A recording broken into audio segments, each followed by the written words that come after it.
Olá, meus alunos fofos e maravilhosos. Bem-vindos a mais uma aula com o professor Armando. Hoje o tema é maravilhoso, fala sobre reflexão total. Algo que pode ser estranho, mas olha que legal. Reflexão total, por quê? Porque geralmente quando a luz incide em meios transparentes, a gente pode encontrar os três fenômenos acontecendo simultaneamente. Primeiro, absorção, reflexão e refração. Mas pode acontecer de que do nada aconteça só a reflexão. E qual é o efeito disso? Não sei. Sigam-me nas redes sociais. E bora pro vídeo, vinhetinha. Muito bem. Para a gente falar da reflexão total, eu quero que vocês acompanhem comigo aqui a nossa pagininha de física, que eu preparo maravilhosamente bem para vocês, que está aqui. Vamos para as explicações. Situação de fenômeno de última hora. Bom, é o seguinte, as pessoas querem saber, elas querem saber por que o mundo está desse jeito e vivem falando, é o aquecimento global, as pessoas estão detonando o nosso planeta por conta do efeito estufa. Vamos ver o que é esse efeito estufa. Efeito estufa nada mais é quando há o raio de luz proveniente do Sol, mas que raio de luz? As ondas infravermelho, que nós não enxergamos, mas que vai gerar um baita de um calor. Elas são vindas do Sol, viajam no vácuo, vão para o Sol e aquecem o nosso planetinha. E o planetinha vai refletindo essas ondas de calor, só que algumas delas se ricocheteiam, como acontece numa estufa de vidro. Por isso o nome é efeito estufa.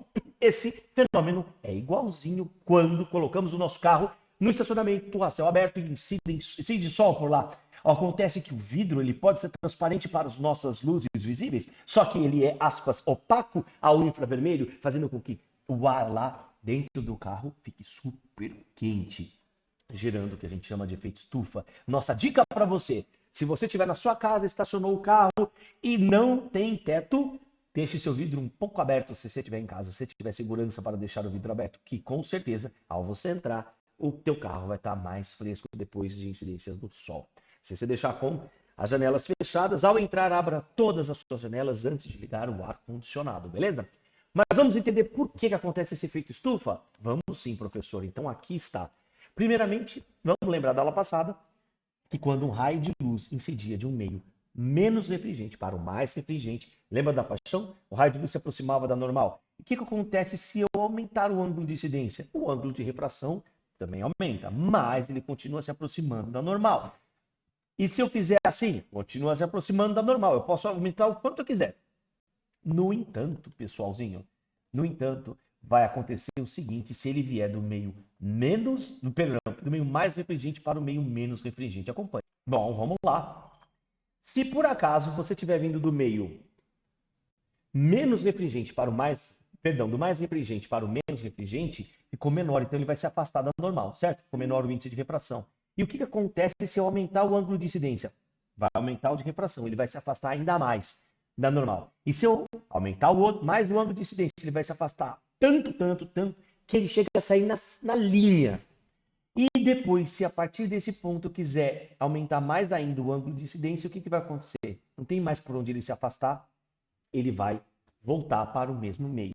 E daí, nessa situação, nós vamos ter o quê? Nós vamos ter uma reflexão onde o ângulo de incidência igual ao ângulo de reflexão. Aí você fala, estou entendendo. Mas o efeito disso que às vezes pode assustar as pessoas. Bom, vamos voltar um pouquinho no nosso esquema. Quando eu peguei o raio de luz e eu fui afastando ele da normal até que eu chego num ponto que a gente chama de limite, nós vamos observar que a gente vai observar que o ângulo de refração aqui, ele forma 90 graus. Ó, é o ângulo de refração e vai dar 90 graus. E quem que é o ângulo de incidência? Esse é o ângulo de incidência aqui, ó. E esse ângulo de incidência, devido a essa conjectura, vai ser chamado de ângulo limite. Então, o que é o ângulo limite? O ângulo de incidência limite é aquele ângulo que o raio de luz, ao incidir na superfície de separação do meio, sai na tangente. Todo o ângulo acima desse ângulo limite vai ocasionar uma reflexão total, que foi o que eu mostrei para vocês agora há pouco. Aí eu vou ter um ângulo de incidência igualzinho ao ângulo de reflexão. Qual é o efeito disso? O efeito disso é você olhar, por exemplo, para um aquário e acreditar realmente que a parede lá do fundo é espelhada. E ela não é espelhada. Aí você vai mais perto do aquário e você fala, peraí, não tinha um espelho aqui? Isso aconteceu por quê? Porque a incidência do raio refletido, por exemplo, eu estou vendo aqui essa parte espelhada dessa. Por quê? Porque para nós que estamos aqui, nós estamos recebendo um raio de luz para chegar no nosso olho que ele está com um ângulo de incidência maior que o ângulo limite. E por que aconteceu isso? Porque aqui eu tenho ar e aqui eu tenho água. Então, como eu estou saindo do meio mais refringente para o menos refringente, pode acontecer o quê? Essa situação de reflexão total. Um outro exemplo é o efeito estufa. O que aconteceu no efeito estufa? O efeito estufa é o seguinte, ó, aqui o raio de luz ele incidiu perpendicularmente, ou seja, na normal acontece refração, só que nós não vemos desvio. Depois, para cá, com outra incidência, com um ângulo diferente, você vai ter reflexão, porque a Terra é opaca, e o que vai acontecer? Ele sai com um ângulo de inclinação, então, entre o vácuo e o ar, né? Lembra que eu falei que a gente coloca o ar como sendo igual ao vácuo? Mas não é, né? Você tem uma dificuldade no ar diferente do vácuo. Então você consegue ter um afastamento da normal. Acontece que, se eu estiver vindo da atmosfera, que é onde tem o ar, para o espaço com um ângulo de incidência maior, o que vai acontecer? Aquele efeito da reflexão total foi além do ângulo limite, vai ter a reflexão. E aí a reflexão faz com que o calor fique na Terra. Graças ao efeito estufa, a gente tem vida na Terra. Sabia disso?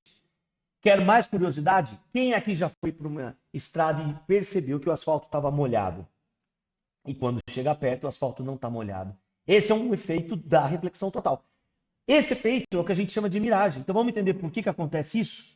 Lembrando que quando eu observo uma situação dessa, ó, o carro está aqui e eu estou vendo nesse pedaço uma reflexão do carro. Ou seja, o raio de luz está vindo do carro, incidindo no asfalto e chegando até os nossos olhos, tá? Então, olha o desenho aqui para entender melhor. Nós vamos ter uma camada, por exemplo, o sol está incidindo no asfalto, aquecendo aquele asfalto, aquecendo. Quando aparece ar frio, não necessariamente é um ar gelado, mas ele só está numa temperatura diferente. Ele ainda não está tão quente quanto aquele que está próximo da camada do asfalto. O que vai acontecer? Essa diferença entre ar quente e ar frio já é suficiente para mudar a velocidade de propagação da luz. Com isso, o ar frio passa a ter um índice de refração menor. Então, o raio de luz, o raio de luz vai sair do ar onde está o ar frio, vai incidir no ar quente, o ar quente vai estar menor, ele vai estar mais espalhado, né, perdão. E aí, como ele está no ângulo de incidência específico, ele consegue refletir. Vou falar de novo. Se você chegar perto, essa diferença de temperatura não é suficiente para fazer com que o raio de luz que incidiu no asfalto, no ar quente, ao sair do ar quente para ir para o ar frio, consiga fazer nossas mentes perceberem uma reflexão. Não vai dar para perceber reflexão, mas se nós estivermos a uma certa distância, o que acontece? O ângulo de inclinação da luz incidente do asfalto quente para o ar, do objeto que está no ar frio, que vai incidir até o ar quente, vai ser suficiente para ter uma reflexão total. Olha esse efeito! Estão observando essa foto? Não parece que o navio está flutuando? O que está acontecendo? Esse fenômeno é igualzinho que eu te falei agora há pouco desta miragem. É um efeito conhecido como fata morgana. Acontece por uma diferença da temperatura do ar naquele que está em cima do mar e aquele que está embaixo do mar, tá? E aí, quando você tem esse tipo de situação acontecendo, nós vamos ter uma reflexão do céu, do raio de luz que vem lá do céu, e você tem essa impressão de que o navio está flutuando. Tem água aqui. Só que, devido ao fenômeno dessa reflexão total, a gente não consegue observar a água que está embaixo do navio, tendo a impressão de que ele está flutuando. Esse fenômeno chamado de fata morgana, há tempos atrás, antes do pessoal querer estudar, assustava os marinheiros antigos. O nome Fata Morgana é em homenagem à meia-irmã do rei Arthur, que diziam que ela tinha capacidade de se transformar em outras coisas e de desaparecer, inclusive. Então, e tem essa impressão desses navios todos flutuando. As fotos são reais, tá? Não são montagens. E para terminar rapidinho, a explicação do porquê que existe o arco-íris. O arco-íris existe por quê? Bom, vamos lá. Aqui eu tenho ar, aqui eu tenho uma bolha, né? Vamos supor, uma gota de água, e essa gota de água a gente tem aqui água. O índice de refração é maior aqui do que aqui fora. Daqui para cá sempre vai ter a refração. E aqui, o que acontece? Dependendo do ângulo de saída, eu consigo ter a reflexão total. Loucura, né? E nessa reflexão total, o que acontece? A gente sabe que quando eu tenho uma luz branca, que é uma luz policromática, ao incidir no meio, ela vai se dividir em outras cores. E nesse processo, a gente vai ter essas cores abertas e nós percebemos o arco-íris como nós estamos vendo ali atrás. Beleza? Espero que vocês tenham curtido essa nossa aula, essa aula pudesse ser bacana para vocês. E bora fazer as questões e as perguntas. E depois a nossa lista de exercícios. Abraço.